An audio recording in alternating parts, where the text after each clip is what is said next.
Pusat Pelaporan dan Analisis Transaksi Keuangan atau PPATK sebelumnya telah mengendus transaksi mencurigakan Rafael Aluntri Sambodo sejak tahun 2003. Temuan tersebut kemudian dituangkan dalam laporan hasil analisis atau LHA tahun 2012.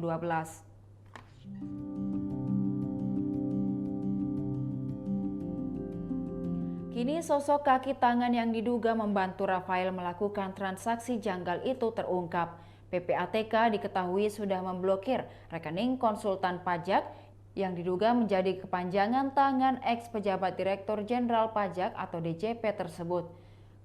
Kepala PPATK Ivan Yustiavandana mengatakan konsultan pajak tersebut diduga berperan sebagai nomini atau orang yang digunakan Rafael dalam melakukan transaksi.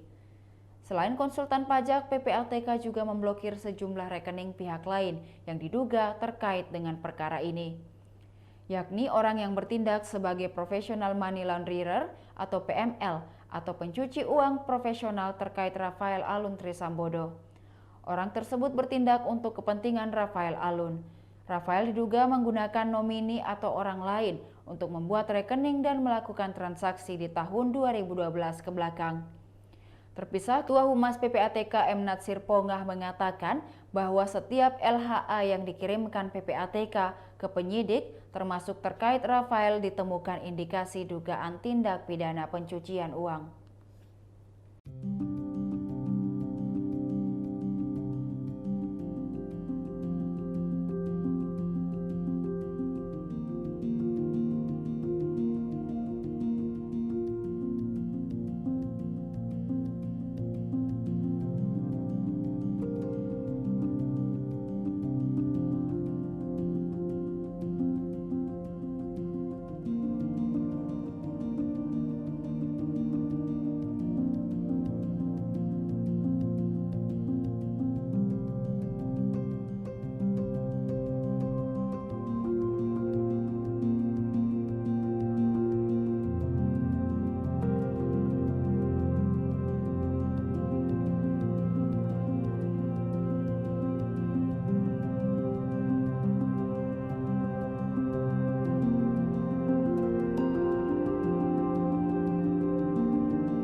Demikian Tribun Hot News kali ini, saksikan berita lainnya hanya di kanal YouTube dan Facebook Tribun Timur.